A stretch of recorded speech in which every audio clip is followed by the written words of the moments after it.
Buenos días.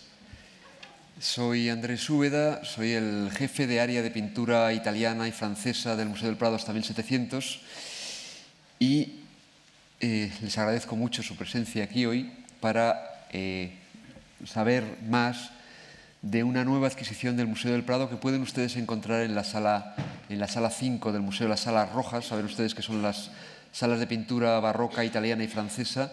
Ahí en la 5 verán ustedes una pared nueva que hemos organizado, en la cual el cuadro que tienen ustedes en la imagen ocupa el lugar más relevante.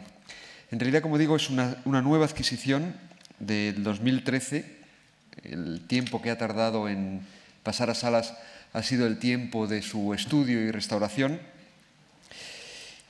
Y consideramos que con ello el Museo del Prado amplía su ya muy buena colección de pintura lombarda. Muy brevemente, luego a lo largo de la conferencia voy a tener la oportunidad de insistir en algunos aspectos que considero más interesantes, pero me gustaría hablarles en primer lugar de la pintura y en segundo lugar de la biografía del artista. Ven ustedes, en primer lugar, el cuadro es una oración en el huerto. Quizás Giulio Cesare Procaccini no sea su pintor favorito, quizás no lo fuera hasta hoy. A lo mejor me gustaría pensar que a partir de hoy van ustedes a apreciar mucho más este fantástico pintor. Les puedo decir que sí que es uno de mis pintores favoritos. Intentaré convencerles de ello en la conferencia e intentaré explicarles algunas de las razones por las cuales aprecio particularmente a este artista.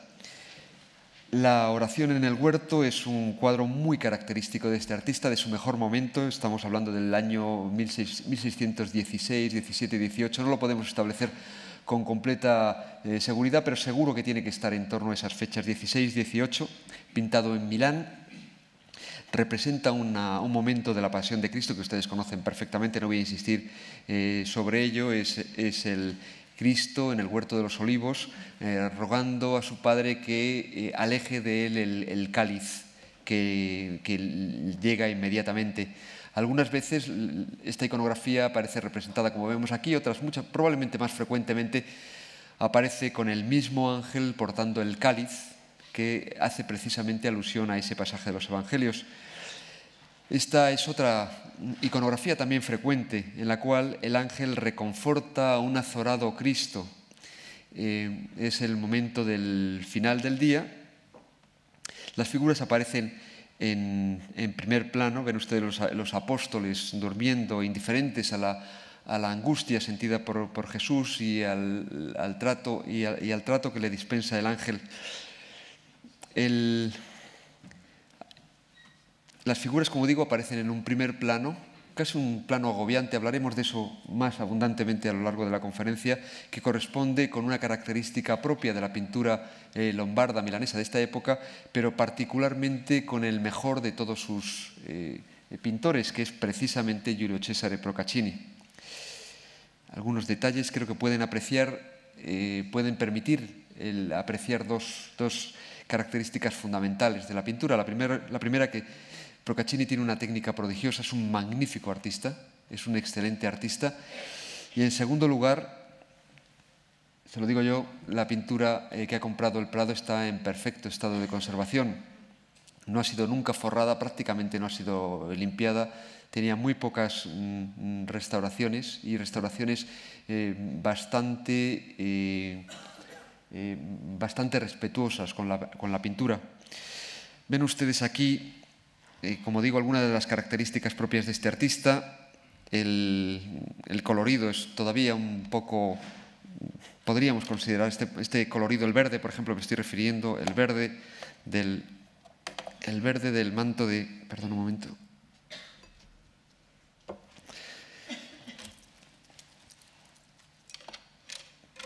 El verde del manto del ángel, el azul de sus alas, son colores muy saturados, propios de una cultura un poco tardomanierista, si quieren ustedes. Una de las características, y así avanzo a algunos de los aspectos que voy a comentar más adelante a lo largo de estos 50 minutos que nos quedan, tiene que ver con las características generales de la pintura lombarda, que no son, creo, excesivamente conocidos, como en términos más generales los artistas que corresponden a esta escuela. Estamos acostumbrados a otros artistas italianos de principios del siglo XVII, principio del barroco. Me estoy refiriendo en concreto a pintores tan célebres como Caravaggio o como los Carracci, los tres Carracci, que provocaron una reforma en la manera de entender la pintura, en la reforma barroca, sobre todo por oposición con lo que había habido antes. Tanto los Carracci como Caravaggio son grandes renovadores que tratan de oponer una nueva manera de pintar y de concebir la pintura respecto a lo que habían encontrado ellos. Los lombardos nos plantean una modificación, una reforma también, pero no en clave de ruptura. No tratan del todo de romper con el pasado, sino que asumen una parte del pasado tardomanierista lombardo y en términos generales norteitaliano, para adaptarlo a su propio estilo, a las propias características de su estilo. Por ejemplo, este colorido también es muy característico de esta escuela.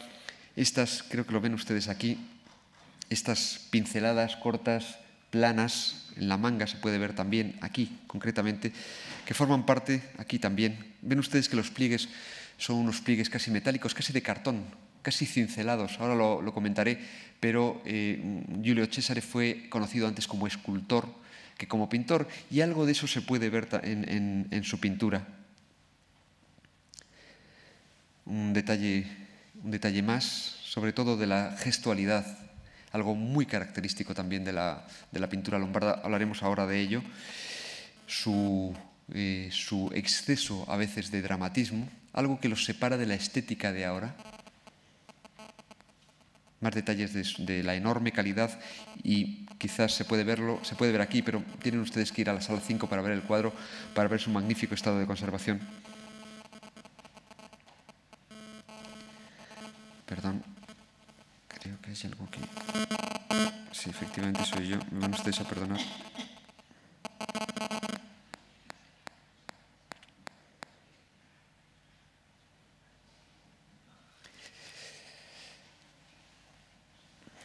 Así es como llegó el cuadro al museo, con un bastidor muy antiguo, no es el original, pero es muy antiguo, sin forrar, como lo he dicho. Ven ustedes los parches que corresponden a pequeñas roturas. Hubo que retirarlos durante la restauración, porque en la parte visible, en la parte de la pintura, en el reverso, provocaban pequeños montículos, por decirlo así, pequeños relieves en la pintura, y hubo que retirarlos, pero prácticamente, ya digo, la intervención fue la mínima imprescindible para que el cuadro tuviera la mayor legibilidad posible. Procaccini es un pintor, ya lo he dicho, lombardo. Tienen ustedes ahí toda la monarquía española, los territorios europeos de la monarquía española. Lo más habitual en estas conferencias es hablarles a ustedes de Nápoles, pero ahí tienen ustedes los estados, el estado de Milán, que no corresponde en el siglo XVII, el milanesado español no corresponde con la actual Lombardía. Territorios actuales, como puede ser Brescia, pues no existían entonces. Brescia pertenecía a Venecia, pero por contra del rey de España eran territorios actualmente correspondientes al Piamonte. Es decir, el territorio no coincide exactamente con lo que ahora entendemos por Lombardía. Giulio Cesare Procaccini es un pintor nacido en Bolonia en 1574. Forma parte de una familia. Ercole era el padre, Ercole Procaccini, con dos hermanos. Camillo, que es un artista conocido, no tanto como Giulio Cesare y no es tan bueno como Giulio Cesare. Es un artista muy bueno al principio, luego se convierte en un artista un poco retardatario y aburrido, podríamos decir. Es un artista que fija una forma de pintar. Luego tendremos la oportunidad de ver algunos cuadros y creo que podrán ustedes comprobar estas opiniones y confirmar estas opiniones. Un pintor que se convierte en un pintor, como les digo, un poco aburrido, monótono. Y luego, por último, Camilo Antonio. Son una familia boloñesa que se desplazó a Milán en 1587. En 1590, Giulio Cesare aparece citado como escultor, antes que pintor. 5 años más tarde aparece citado como pintor. Es un pintor relativamente viajero, como casi todos los lombardos, aunque no excesivamente viajero. Hizo un viaje por la Emilia, eso lo sabemos seguro. Quizás estuvo en Roma. Algunas de las características de su pintura nos permitirían sospechar que hizo un viaje a Roma, por otra parte un viaje habitual en esta época y entre estos artistas. Y es un pintor que sí sabemos tuvo muchas relaciones con Génova, con Liguria, fundamentalmente con Giovancarlo Doria, que fue al final uno de sus grandes clientes. En los inventarios de Doria se citan más de 60 pinturas de Giulio Cesare. Este pintor estuvo al servicio de los gobernadores españoles, pero estuvo también al servicio de un personaje fundamental al que voy a referirme también a lo largo de la conferencia, que es el cardenal Federico Borromeo, que fue arzobispo de Milán. El cardenal Federico Borromeo fue un pintor que condicionó de alguna forma toda la religiosidad de la época, y como consecuencia de ello también el trabajo de los pintores, cuya actividad era fundamentalmente, y como pueden ustedes imaginarse, una actividad para la Iglesia en sus múltiples variantes. Es un personaje que impuso una religiosidad, luego voy a hablar también de ello con más detalle, apasionada, una religiosidad con un mayor culto a los santos, con una densidad claustrofóbica. Hemos visto cómo Giulio Cesare acerca de una forma casi claustrofóbica sus personajes a los primeros planos, colores encendidos. A veces se ha hablado también de tenebrismo en la pintura lombarda de esta época. Tenebrismo incluso se menciona a veces como tenebrismo caravallesco, que no es tal. Es un tenebrismo que tiene mucho más que ver con los Carracci y fundamentalmente con Ludovico Carracci. Me gustaría también hablarles a ustedes de algunas de las pinturas lombardas que tiene el Museo del Prado. No es una colección excesivamente grande, lo cual no se entiende del todo, porque el milanesado fue territorio español de la misma manera que lo había sido Nápoles, y en Nápoles tenemos una colección fabulosa en términos de cantidad y de calidad, y en el mercado artístico español, en otros museos españoles, existen una enorme cantidad de pinturas napolitanas, y sin embargo no hay tanta pintura lombarda, lo cual es algo que sorprende bastante. La pintura lombarda del Prado no es muy grande, no tenemos muchísimas pinturas, pero tenemos una colección de una calidad soberbia, una calidad excepcional, que como consecuencia del escaso espacio disponible para la pintura francesa e italiana, pues se exponen por turnos, se va exponiendo no continuamente, sino que son pinturas que entran y salen de las galerías, de las salas. Por eso, para aquellos de ustedes que visiten con más asiduidad las salas del museo, pues muchas de estas pinturas las van a conocer muy bien, porque, como les digo, algunas entran y salen, casi todas entran y salen de las salas del museo.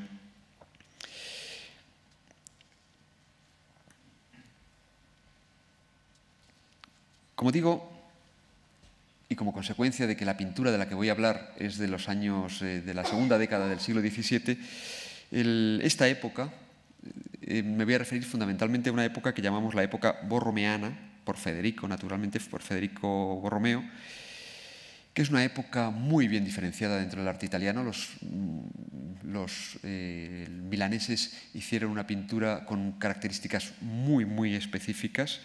Con algunas de ellas ya las he mencionado, ese amor por el tardomanierismo, la exasperación en las formas, una pintura especialmente indicada para traducir en imágenes experiencias religiosas inspiradas por este mundo borromeo.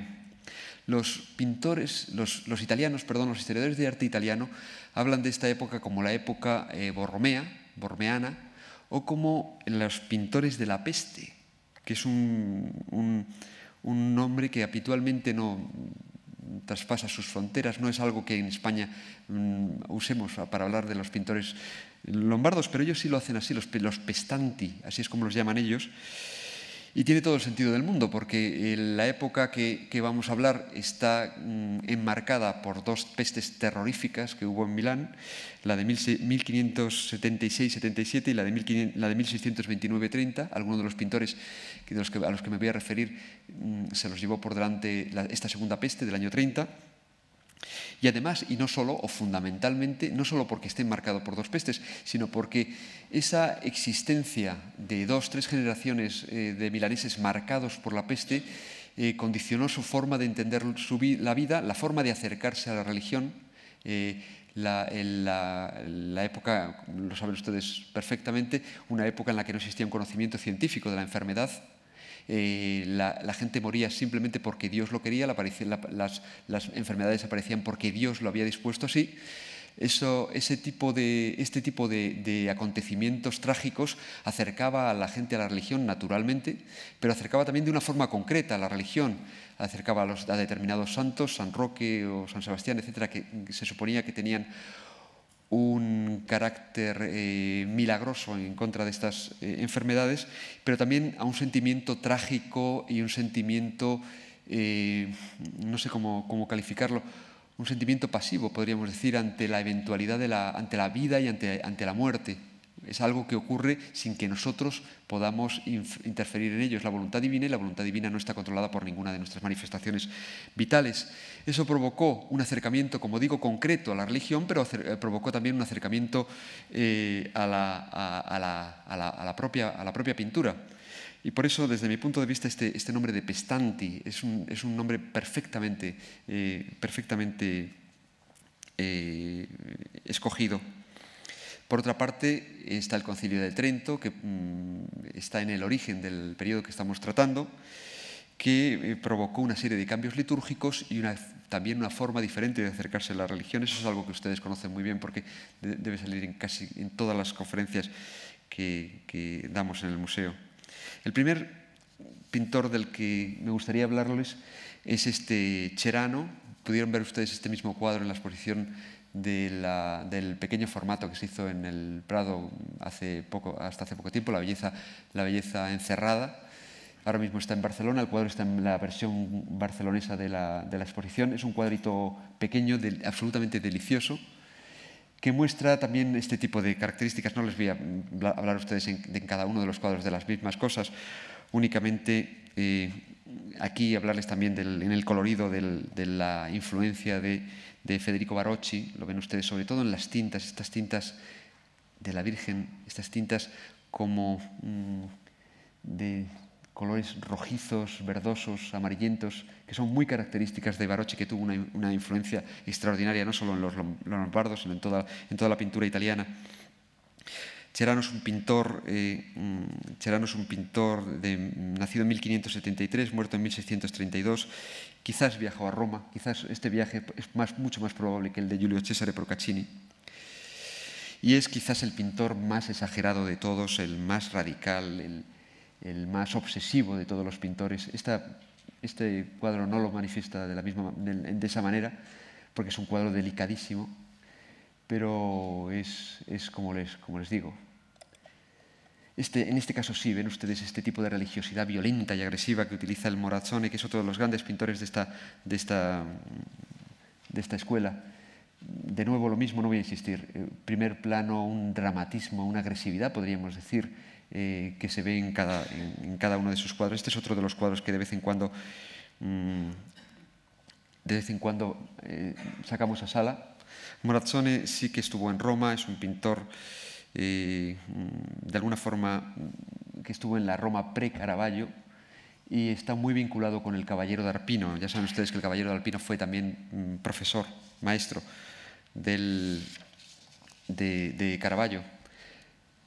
Aquí tienen ustedes otro cuadro de Crespi, del Cerano.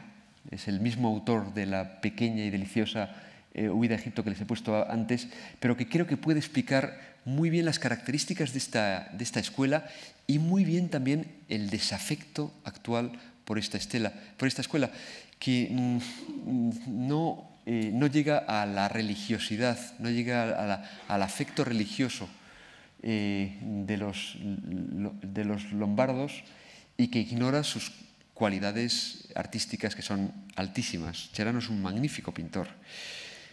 En 1610 se produjo la canonización de Carlos Borromeo, de San Carlos Borromeo, que fue un impulso personal de Federico, de su primo.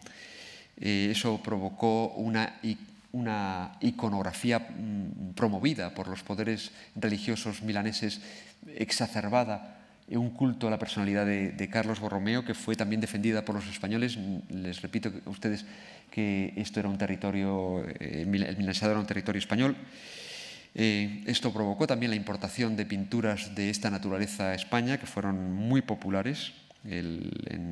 Tenemos noticia de pinturas en Lerma, en fin, en muchos lugares, en Segovia, en Madrid, de esta naturaleza. Es una iconografía muy severa, como pueden ver ustedes. Es un cuadro que muestra a Carlos arrodillado. Vean ustedes como prácticamente el centro del cuadro, el centro no solo físico, sino el centro de la tensión, son las manos en una enorme tensión del santo. Sabemos que él era célebre por sus meditaciones nocturnas en la capilla del Santo Sepulcro de Varallo, donde vivía, donde pasaba la noche, donde tenía visiones, donde se le aparecía un Cristo muerto al que adoraba durante toda la noche. Estamos hablando de una iconografía muy particular en esta época. El Concilio de Trento había parado las canonizaciones con motivo del exceso y del abuso. Sin embargo, aquí Milán consiguió la canonización de Federico, y los españoles consiguieron la canonización de Carlos, provocando un suceso bastante extraño en la época, como es la aparición de un santo contemporáneo, un santo que había personas que casi podían haber conocido todavía, se conocían su familia, se conocían sus hechos, se conocían los lugares que había vivido, lo cual provoca también, como consecuencia de ello y como consecuencia de todo lo que he estado diciendo hasta ahora, ese realismo que se ve en cada uno de los gestos y cada una de las características de la pintura, y que desde mi punto de vista quizás sea uno de los aspectos que ahora mismo pues, nos alejan más de esta sensibilidad de los lombardos. Es un cuadro técnicamente fabuloso, también en un magnífico estado de conservación, y que como consecuencia de que Carlos Borromeo no es el personaje más guapo del mundo, como digo, y que el cuadro tiene un tinte quizás excesivamente lúgubre para nuestra sensibilidad ahora, sale muy pocas veces a las salas. Por último, este es el último pintor del que quiero hablarlos, bueno, hay uno más, perdón. Este es un cuadro completamente desconocido para ustedes y para mí. Es un depósito de larguísimo recorrido en la Embajada de Buenos Aires, un depósito del Prado, es propiedad del Prado. Es un cuadro que ilustra también la personalidad de uno de estos personajes, Stancio da Varallo, que uno de los personajes sin duda más interesantes de la escuela. Y por último, este Francesco Cairo, este sí que es el último.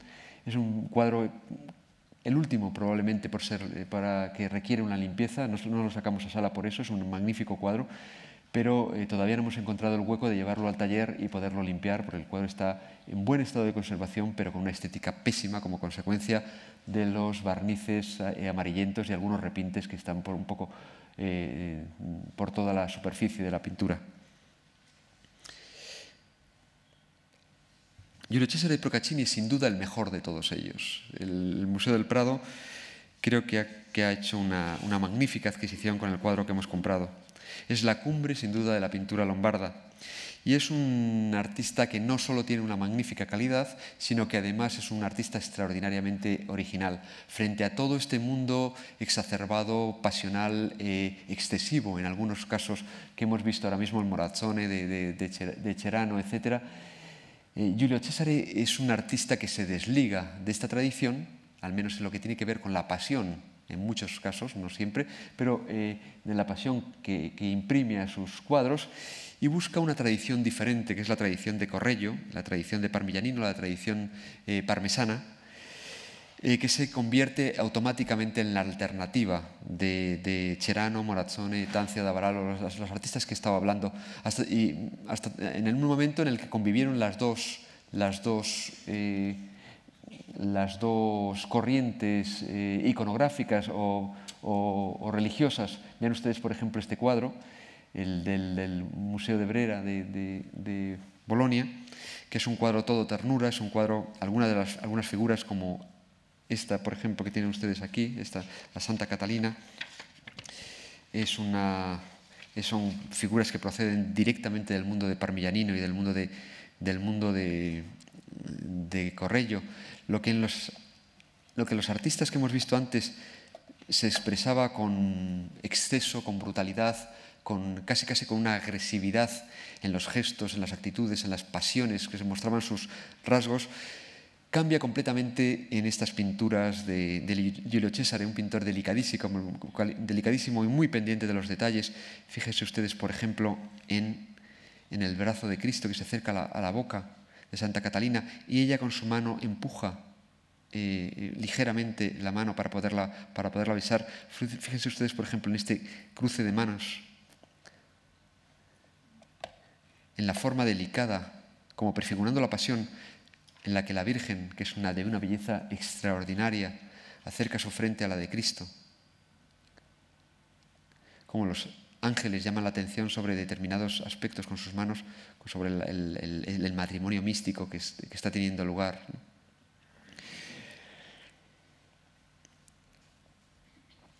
Quizás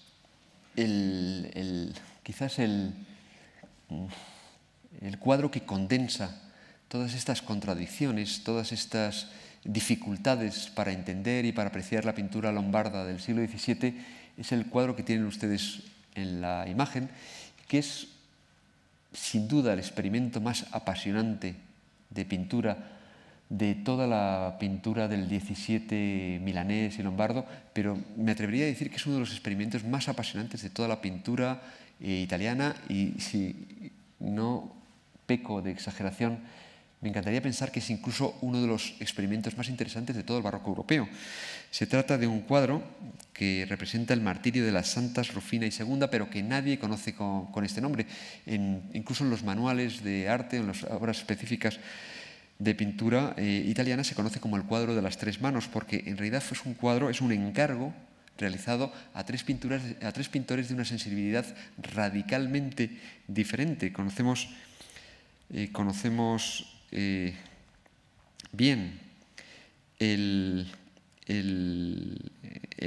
encargo, corrió a cargo de Scipione Tosso, que es un noble milanés, que pidió a tres pintores diferentes, a tres pintores con sensibilidad radicalmente diferente, que pintaran el mismo cuadro, cada uno de ellos con figuras diferenciadas.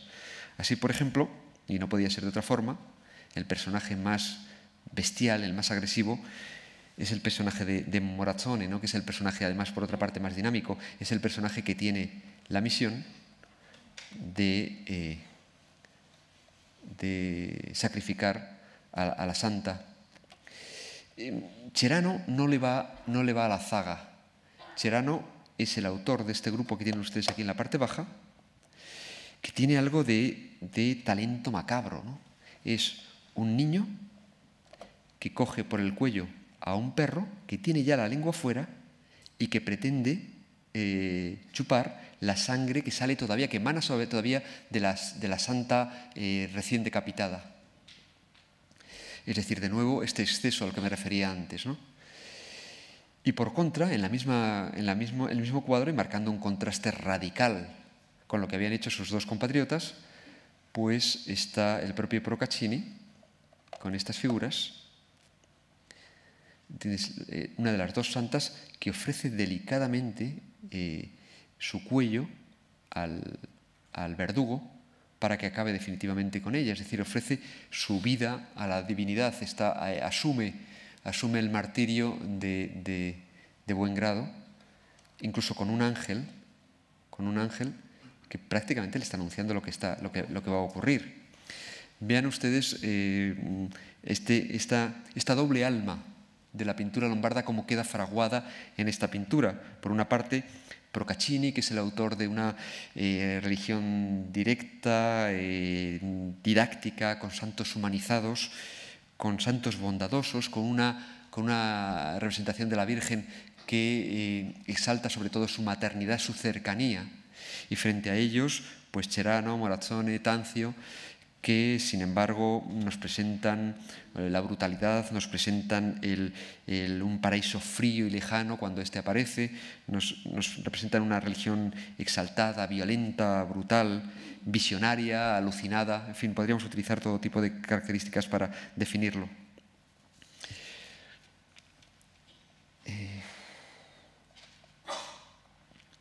Perdón. Como ven ustedes, la santa pintada por Procaccini procede directamente de la iconografía fraguada por Correggio, ¿no? Es un trasunto de esta tradición de pintura religiosa amable. Si van ustedes a la sala 5, encontrarán nuestro cuadro, el cuadro al que dedicamos esta jornada, junto con estas dos pinturas de Daniele Crespi, que son también dos de mis pinturas favoritas de la sala, sin duda alguna. Las dos han sido recientemente restauradas, las dos además habían sido ampliadas, y ahora creo que lo van a ver ustedes muy claramente. Las dos habían perdido una cierta intensidad dramática. Esta es la flagelación, una obra simplemente fabulosa. Fíjense ustedes en la anatomía de Cristo, que es un ejercicio soberbio, como pocas veces puede verse en el Museo del Prado. Tiene un detalle. Y esta Piedad de Daniele Crespi, que era un cuadro que, además de estar extraordinariamente sucio, había sido, como les digo, ampliado. Tienen ustedes ahí la foto de antes de la restauración. Vean, incluso se ve muy bien en las luces la costura, es decir, esta es la parte original del artista, esta es la parte ampliada, aquí continuaba la ampliación, todos estos pliegues no corresponden al artista, e incluso este elemento pues formaba parte, en parte, de la voluntad del artista, en parte de la voluntad del restaurador. Muchas veces los restauradores insisten, también los historiadores de arte insistimos, que este tipo de intervenciones que tenían una razón, vean ustedes también, perdón, en la parte alta cómo se ve también la costura, la parte que está por encima de la costura no corresponde con el original, pues muchas veces insistimos en que estas ampliaciones que tenían una razón histórica, la que fueran, en este caso concreto no la conocemos, normalmente era hacer pareja con otro cuadro, pues provocaban que las pinturas pierdan intensidad. Lo que consigue el restaurador con esta intervención es que la figura se vaya a un segundo plano. Les he traído a ustedes un montaje para que observen ese efecto. La imagen se va a acercar y vamos a ver el cuadro como está ahora. Vean ustedes cómo la impresión de cuadro, de imagen que viene hacia nosotros es realmente poderosísima. Ese es el cuadro tal y como lo tenemos ahora, sin las ampliaciones. En realidad no hemos cambiado nada, únicamente hemos quitado hemos vuelto, las ampliaciones siguen ahí, pero están vueltas por el bastidor. De nuevo, Daniele Crespi, como digo, un pintor fantástico.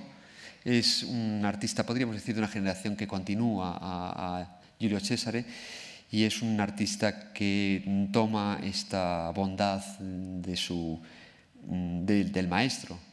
En realidad, lo que ocurrió a partir de este momento, a partir de Daniele Crespi, es que la pintura lombarda va progresivamente haciéndose cada vez más dulce, más blandona, podríamos decir, más fácil, y pierde buena parte de su interés, ¿no? La segunda parte del siglo por lo menos en este tipo de pintura, los retratos, etcétera, sigue teniendo un interés extraordinario, pero la pintura religiosa se convierte en una pintura algo blanda.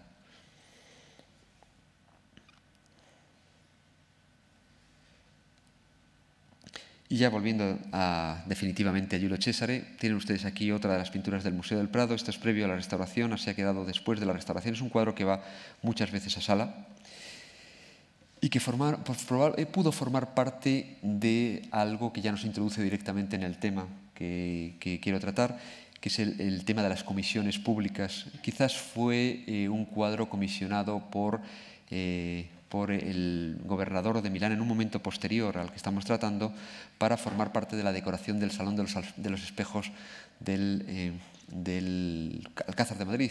Sin embargo, estos encargos a Italia se hicieron encargos a Milán, naturalmente, Nápoles, a otros lugares, Artemisia Gentileschi, Rivera, Procaccini y otros artistas, Domenichino. Son encargos que hemos tenido una suerte terrible y prácticamente no nos ha quedado nada. Han desaparecido prácticamente todas estas pinturas, que eran importantísimas porque además suponían el ensayo general, así lo podríamos llamar ahora, de la decoración del Buen Retiro.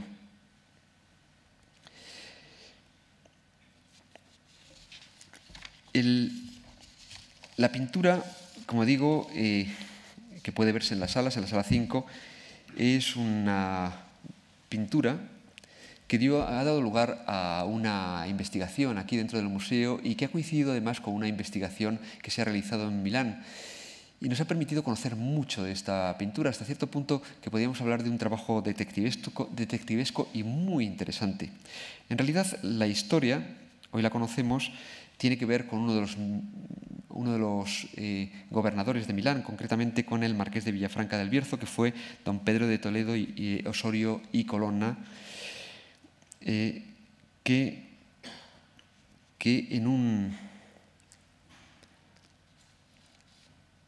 coincidió el conocimiento de este nombre y el conocimiento de la vinculación de esta pintura con este nombre, con este posible cliente, bueno, ya podemos decir prácticamente al 100% cliente seguro, ha tenido que ver con una investigación, como digo, realizada en Italia, que ha puesto en relación muchísimas pinturas que hasta ahora no podíamos establecer su vinculación. En realidad, la historia que quiero contarles a ustedes empieza hace mucho tiempo, empieza en los años 70, donde empezaron a publicarse, les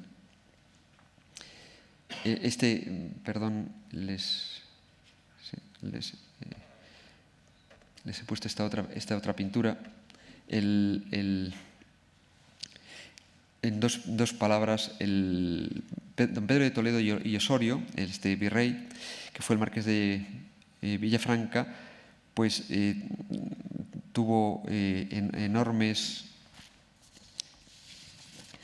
Perdón, la pintura, lo que conocíamos de la procedencia hasta ahora era muy poco.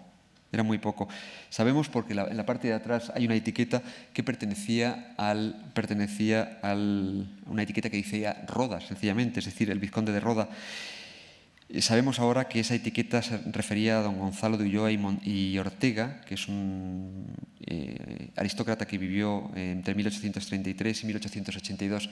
A esta familia debió pertenecer durante todo el siglo XIX y durante buena parte del siglo XX, hasta al menos 1965. Después se pierde la noticia, aparece en el 2008 en Barcelona, allí cambia de colección 2 o 3 veces y finalmente termina en la propietaria a la que el Museo del Prado se lo ha adquirido allí mismo en Barcelona. El vizconde de Roda, su colección parte de otra colección, que es la colección conocida como la colección Adanero, a la cual perteneció también este otro cuadro, y desconocemos la vinculación y el origen de este cuadro, la vinculación histórica de las dos pinturas. Conocemos la vinculación histórica de este cuadro. Formó parte de la colección de este noble genovés al que me he referido antes, Giancarlo Doria, y aparece en su inventario. Las dos pinturas estuvieron en Madrid, las dos pinturas estuvieron formando pareja en la colección Adanero. Luego se pierde la pista de este cuadro y fue vendido en los años 90 del siglo pasado y fue vendido en el extranjero y comprado por la National Gallery de Washington. Como digo, la historia de detectives que se ha llevado a cabo para descubrir el origen de esta pintura tiene que ver con otras muchas pinturas. Era una historia que al principio era absolutamente incomprensible. Aparecían en el mercado, fundamentalmente en el mercado británico y en el mercado español también, pinturas que tenían las mismas medidas que el nuestro y tenían además con el mismo tema que el nuestro, eran también de Giulio Cesare y participaban todas ellas del mismo estilo, es decir, correspondían al mismo periodo histórico. Tenemos este óleo procedente de la National Gallery de Edimburgo, este de la coronación de espinas, procedente también de la Gran Bretaña, que tiene como modelo a Tiziano, es otro de los grandes modelos de Giulio Cesare. Sabíamos también desde hace tiempo de esta pintura procedente de España, que fue vendida la última vez, creo, como pone ahí, en el 2009. Ahora mismo forma parte de una colección particular. Cuando fueron apareciendo estas pinturas, cuando fueron siendo publicadas, cuando fueron siendo investigadas, se fueron estableciendo hipótesis que ahora mismo no se puede mantener ninguna. Por ejemplo, cuando apareció esta tercera pintura, se habló de un tríptico para una iglesia milanesa, que había sido en un momento que desconocemos desmontado, quizás trasladado a España y quizás luego vendido en distintos lugares. Pero continuaron apareciendo pinturas, con lo cual lo del tríptico de la Pasión pues empezó a perder fuelle y a desconcertar profundamente a los especialistas en pintura lombarda. Esta pintura en Boston, esta otra en Bratislava, una más en Estados Unidos, en Dallas.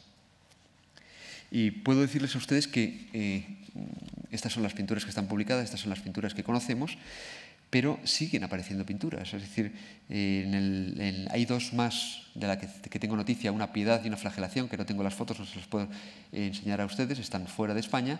Existen en España dos más que han aparecido en el mercado, de una no tengo la fotografía, no he conseguido la fotografía. Tienen ustedes aquí un cuadro inédito de colección particular, Cristo cargando con la cruz, que está en España todavía. Es decir, un auténtico lío. Es decir, nadie sabía exactamente qué pensar sobre esto, porque se puede pensar en un tríptico, evidentemente, pero no se pueden pensar en 11, 12 pinturas que podemos contabilizar ya. Afortunadamente, una investigadora italiana ha descubierto una correspondencia en la cual Fabio II Visconti Borromeo, en el 31 de enero de 1616, menciona de que ha ido al taller de Giulio Cesare y que el pintor ha recibido de Pedro de Toledo Osorio, del personaje que he mencionado antes, que es el gobernador de Milán, ha recibido de este señor gobernador el encargo de pintar en cuadros grandes la vida de nuestro Señor. Esta ha sido realmente, esta línea en una correspondencia, la clave para entender todo el sentido de todo esto. Y un dato más que les voy a mencionar ahora, la clave para entender todo este barullo de pinturas absolutamente incomprensible. En realidad, efectivamente, todas estas pinturas fueron encargadas por este español, por Pedro de Toledo, para su palacio de Madrid. Eso es lo que ha confundido históricamente a todos los investigadores. No se trata de unas pinturas para una iglesia, sino que se trata de unas pinturas para un palacio, lo cual constituye ya un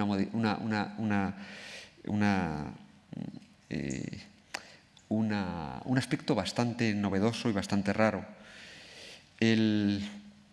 Conocemos muy bien a este Pedro de Toledo, es un militar, marino y político, que participó en batallas con Juan de Austria, Alejandro Farnese, en fin, fue capitán general de galeras en Nápoles. No voy a hablarles a ustedes excesivamente de su biografía. Lo más importante es que su último encargo fundamental fue el del gobernador del estado de Milán, que fue una responsabilidad que ostentó entre el año 1615 y el 1618, es decir, en el momento exacto en el que fueron pintadas estas pinturas, evidentemente porque fue él quien las encargó. Es un buen coleccionista, empieza a conocerse un poco su colección. Una buena parte de las pinturas lombardas que aparecen por España en museos públicos, en colecciones privadas, en subastas, etcétera, proceden de su colección. Tuvo en nómina a Paul Bril en Roma, al que le impidió nada menos que 80 pinturas. Se conocen también un número ingente de pinturas que encargó de emperadores y que llegó a tener. Intentó poner en nómina también a Horacio Borgiani en 1603, pero no lo consiguió. Es decir, tenemos noticias sueltas que permiten ya establecer unas ciertas líneas generales de su personalidad artística. Y tenemos, sobre todo, y esto es lo más importante, la noticia de su inventario madrileño de 1625, en el cual hay un número ingente de pinturas que portan la atribución a Procaccin, que es evidentemente nuestro Giulio Cesare. Es así como se cita a Giulio Cesare Procaccini en los inventarios históricos españoles como Procaccin. Por ejemplo, sabemos que en la galería de su palacio tenía 12 cuadros grandes de la vida de Nuestra Señora, y se añade del Procaccin. 12 cuadros grandes de la Virgen. Volveremos sobre estos cuadros a continuación. 7 cuadros grandes de la vida de San Carlos del Procaccin, de San Carlos Borromeo, naturalmente.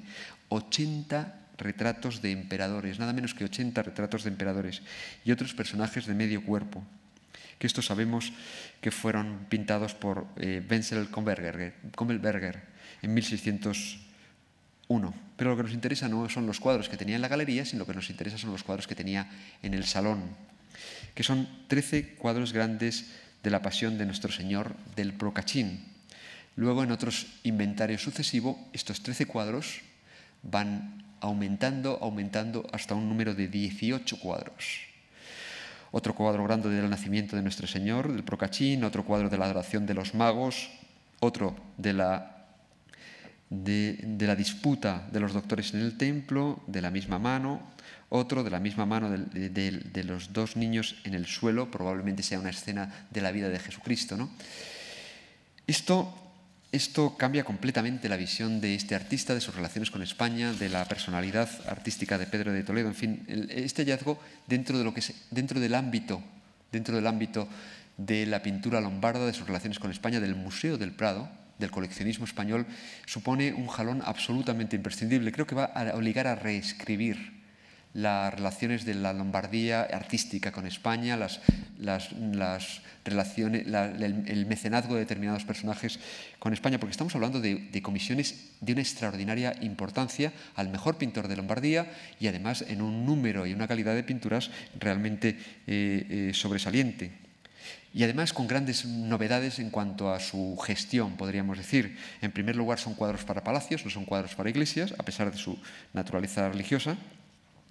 Luego también está el enorme poder visual narrativo de estos cuadros que, quién sabe, podrían haber influido poderosamente en los pintores españoles. Es algo que todavía está por escribir, es una historia que está apenas esbozándose y que podríamos intentar mirar a los pintores españoles de una forma completamente distinta. Son, repito, cuadros que estaban en Madrid. Y luego, por otra parte, pues la importancia otorgada a la pasión, aunque hay que desechar definitivamente de que sea una serie dedicada a la pasión. Escenas de la vida de Cristo en su infancia, etcétera, muestran que era la vida de Cristo, no solo la pasión. Lo que ocurre es que la pasión se lleva una parte importantísima de los cuadros. En realidad son solo 4 cuadros que no se encargan de la pasión. Y aquí de nuevo llega nuestro Federico Borromeo. Federico Borromeo había enseñado a los milaneses, y quizás, quién sabe si a Pedro de Toledo también, a mirar la religión de una forma diferente, una forma mucho más apasionada, como he dicho antes, y una forma en la que los momentos más humanos de Cristo, en los momentos en los que Cristo se convierte en un personaje vulnerable, habían ganado una extraordinaria importancia. Probablemente la serie de la que estamos hablando sea hija de este pensamiento vinculado a los sermones de Federico Borromeo. Pero les hablaba a ustedes de una colección de 12 cuadros grandes de la vida de Nuestra Señora del Procaccin. Y eso, y como pueden ustedes imaginar, es nuestro trabajo, nos ha llevado a una enorme curiosidad. Sabemos mucho de los cuadros de la Pasión de Cristo por Giulio Cesare, pero ¿qué es eso de 12 cuadros grandes de la vida de Nuestra Señora del Procaccin? Es imposible que 12 cuadros grandes de esta importancia se hayan evaporado. es imposible. ¿Dónde estamos equivocándonos? ¿Qué es lo que estamos haciendo mal? ¿Dónde están estos cuadros? ¿Pueden permanecer todavía en una colección privada que nos impida el paso? Es perfectamente posible. Es posible que alguno se haya dispersado, alguno hubiera salido al extranjero, pero ese habría sido el vehículo más fácil para llegar a ellos. En realidad, y esto es una investigación en marcha, naturalmente, si volvemos a hablar el año que viene sobre estos temas, a lo mejor le digo a ustedes algo completamente distinto, pero los problemas han tenido que ver con la identificación del autor, es decir, con la atribución de los cuadros, porque como les decía a ustedes antes, al principio de la conferencia, los Procaccini es una familia y existe este otro hermano, Camillo, que he descrito como un pintor muy bueno en sus orígenes, un pintor un poco monótono cuando fijó su estilo, al menos es la opinión que me merece a mí ese artista.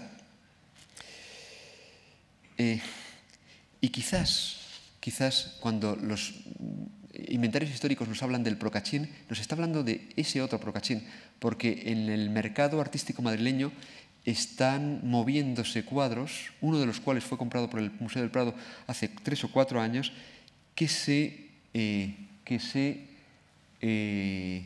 acomodarían a las descripciones históricas. El único dato que falla es el de Giulio Cesare Procaccini. No es Giulio Cesare, es Camillo. Eso es lo que históricamente nos ha despistado, además, naturalmente, del propio desconocimiento de las pinturas.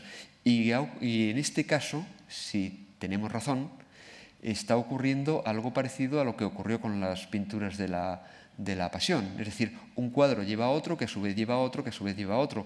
Y parece que no vamos a tener que esperar 50 años para recuperar 12 cuadros como ha ocurrido con La Pasión, que empezó la búsqueda en los años 70 y todavía continúa. Hasta ahora han aparecido ya 3 o 4 cuadros de esta naturaleza, si es que estamos en lo cierto, que yo creo al 100% que sí que lo estamos, porque es absurdo pensar que hubiera una tercera serie de esta naturaleza. Y lo digo porque no es solo el cuadro que ha aparecido. Tenemos que compró el Estado español, realmente es una compra del Estado adscrita al Museo del Prado, pero en el mercado han aparecido 2 más. Que son los desposorios, del mismo artista, de las mismas medidas, del mismo estilo, de la misma época, un cuadro de unas dimensiones colosales. La primera vez que tuve noticias de estos cuadros pensé que tenían que haber pertenecido a un retablo de una iglesia de unas enormes proporciones, con escenas de la vida de la Virgen. Probablemente no, probablemente estuvieron en la galería de Pedro de Toledo. Y el tercer cuadro que ha aparecido es La Visitación. Son cuadros inéditos, no han sido publicados, están en el mercado artístico madrileño, están buscando un dueño en el mercado artístico madrileño. Tengo un detalle sobre este último.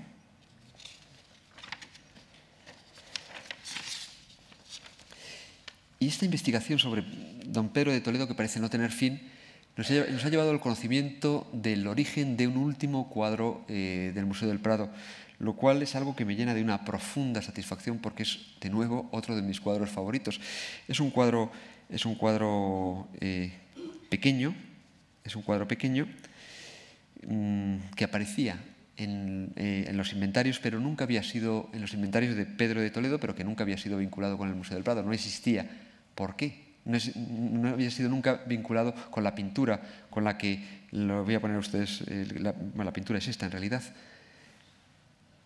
que no había sido nunca puesto en relación con el cuadro, pero en el año 1627, en la testamentaría de don Pedro, aparece una cita a un cuadro que se describe como una guirnalda de flores de Nuestra Señora con el niño y 2 ángeles a los lados, atribuido al mismo artista siempre, y con una valoración altísima de 5.500 reales. Muy probablemente también estamos hablando de un porcentaje de error muy escaso. Este cuadro, que de vez en cuando va a las salas, sea a las salas de pintura italiana, mucho más frecuentemente a las salas de pintura flamenca, por aquello de que la orla de flores es de Jan Bruegel el Viejo, pero que la imagen de la Virgen y los dos ángeles, tal y como aparece en la descripción de la testamentaría de 1627, pues son de Giulio Cesare Procaccini. y que ahora, pues afortunadamente, creo que podemos vincular con este personaje cada vez más y más interesante para nuestra historia. Queda la dispersión. ¿Qué ha sido de todas estas? Aquí tienen ustedes un detalle. Queda la dispersión. ¿Qué pasó con estas pinturas? ¿Por qué se dispersaron? ¿Qué ocurrió? ¿Por qué ahora mismo es tan difícil reconstruir el circuito que han tenido desde el primer tercio del siglo XVII? Pues la verdad es que no lo sabemos. Esa es la parte que todavía tenemos que construir. Sabemos que en 1793 fueron mencionados por este viajero, que también debe ser mencionado en todas las conferencias del Museo del Prado, que fue Antonio Ponz, en el castillo precisamente de Villafranca del Bierzo, es decir, todavía de propiedad de la familia de don Pedro de Toledo, de sus herederos. Estamos hablando de finales del siglo XVIII. En algunos cuadros de venta británicos de principios del siglo XIX se habla, relativos a cuadros de la Pasión, se habla de que procede de España y que forma parte de robos, de expolios de las tropas napoleónicas. Quizás por aquí vaya la historia, es decir, las tropas napoleónicas quizás sacaron los cuadros, una parte de ellos se dispersaron, otra parte fueron vendidos en París, como ocurrió tantas y tantas veces, fueron comprados por británicos, y esa es la razón probable por los cuales tantos cuadros están en el mundo anglosajón. No sabemos cuánto vamos a ser capaces de recomponer de esta serie. Los cuadros de Giulio Cesare Procaccini son extraordinariamente caros. Es un pintor muy, muy valorado por el mercado, muy valorado por los coleccionistas particulares. El Prado tiene una enorme competencia y tiene un presupuesto muy ajustado, como pueden ustedes imaginar, teniendo en cuenta los tiempos que corren. De momento tenemos uno, veremos a ver cuántos somos capaces de comprar. Pero en cualquier caso creo que podemos congratularnos todos de que seamos propietarios, porque en definitiva todo lo que compra el Prado es una propiedad colectiva de todos nosotros, de que seamos propietarios de una pintura fabulosa del mejor artista lombardo del siglo XVII. Muchísimas gracias.